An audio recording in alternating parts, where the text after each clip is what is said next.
Mark, confident in his authority, refused the job to a talented black woman without even looking at her accomplishments. He could not have imagined that soon he would be face to face with the same woman, now the new HR director, ready to expose his biased actions. Internal conflicts, power struggles, and the unveiling of hidden racist practices. This was a survival game where every decision could cost a career and reputation. But you have no idea what happened next. Let's start from the very beginning. Mark sat behind a large oak desk, sifting through resumes of candidates for interviews. He was a middle-aged white man, a hiring manager at a major corporation, and always considered himself a champion of high standards. Behind this drive was a bias he didn't even recognize. For him, work was an opportunity to maintain an order that aligned with his vision of corporate culture. When Amanda appeared at the door, a young, confident black woman, Mark felt a wave of tension. Glancing at her resume, he lingered on her name and photo longer than necessary. His face darkened, and he quickly placed the resume back on the desk. Amanda entered confidently, ready to showcase her knowledge and experience. But the moment she sat down, she sensed his coldness. Mark skimmed her resume and immediately asked a cutting question. "Tell me, how can your experience apply to our company?" he said curtly, without even making eye contact. Gathering all her inner strength, Amanda responded confidently. She began to talk about her experiences and the projects she had worked on. However, Mark sank deeper into his biased thoughts. He began asking more pointed questions. "Have you worked at such a large company before? Can you handle our standards?" Amanda continued to respond with professionalism, but felt his hostility. Her heart beat faster, but she remained calm. "I am confident in my abilities and adapt quickly to your standards," she said, sensing the growing injustice. Mark started to doubt her motivation and even her abilities, implying that she didn't fit the corporate culture. "We are looking for people who fully align with our values. I think you'll find it difficult to adapt," he said, as if he had already made up his mind. Amanda realized that Mark was looking for a reason to reject her. In his words, she detected discrimination. But instead of succumbing to emotions, she thanked him for the interview and left. Her steps were confident, though inside she boiled with a sense of unfairness. Upon leaving the office, she maintained her dignity, but was shaken by how she had been discredited. She knew she was more than competent, but she had faced a barrier unrelated to her professionalism or qualifications. A few weeks passed since Mark conducted that uncomfortable interview with Amanda. Life in the office moved on as usual, but one piece of news shook the team. The company was about to appoint a new HR director. Mark was among those actively discussing this event with colleagues. He speculated on who would take the position. To him, it was obvious that it would be another white man who shared his conservative views and management methods. Mark eagerly anticipated that the new director would strengthen his position within the company. He was certain everything would follow the usual script. The new leader would be welcomed with respect, and soon they would get along. On the day of the announcement, employees gathered in the hall. Mark, sitting in the front row, eagerly awaited the new leader. But when the door opened and a figure in a business suit appeared, his breath caught. Standing before him was Amanda, the same woman he had rejected a few weeks ago. Mark froze, unable to believe his eyes. His face flushed with heat.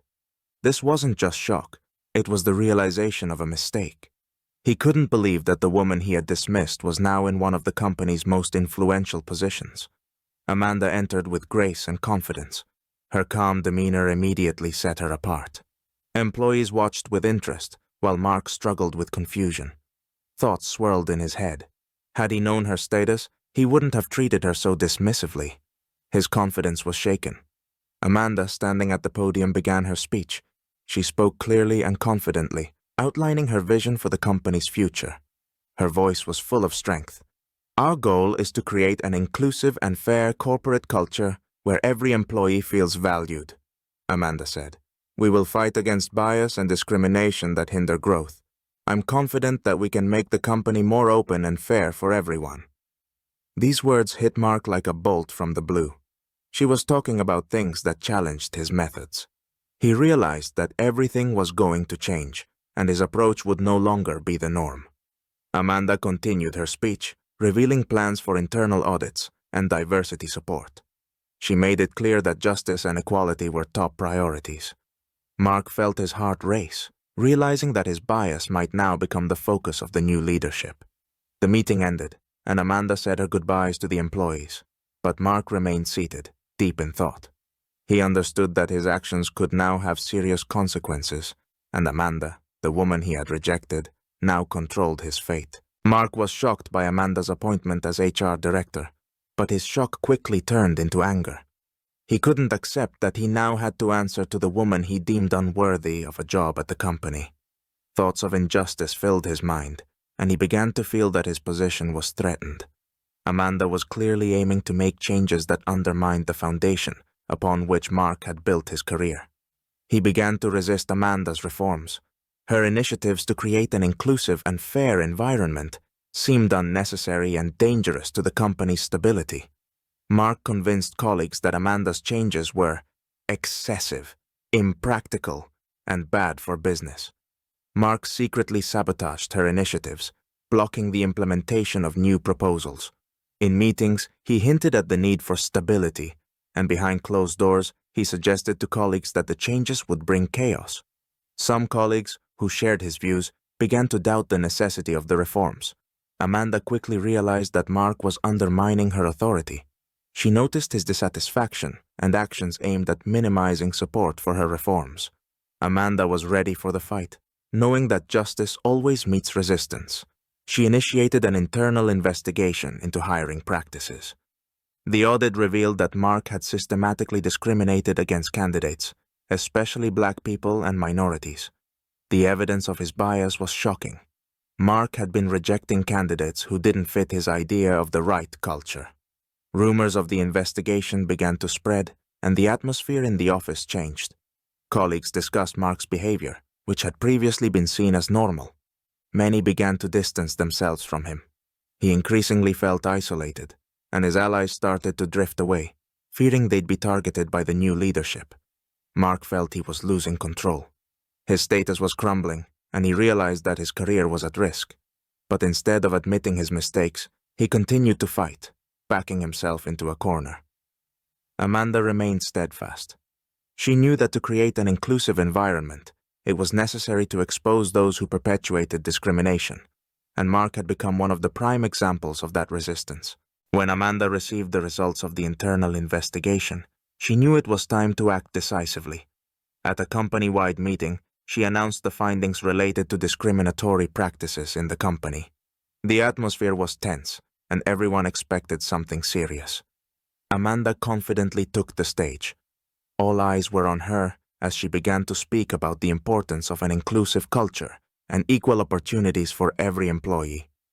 She made it clear that the old methods rooted in discrimination would no longer be tolerated. We have identified instances of discrimination in hiring that violate our values and principles of fairness, Amanda declared. Mark, sitting in the back rows, felt his heart pound. He knew his name would be mentioned. When Amanda announced that Mark was the key figure, the room fell silent.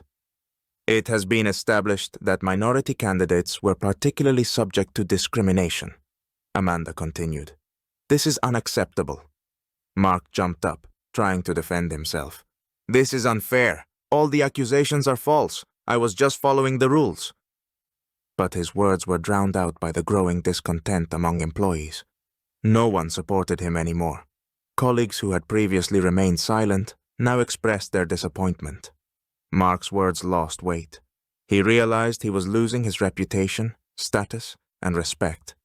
Left without support, Mark was forced to resign.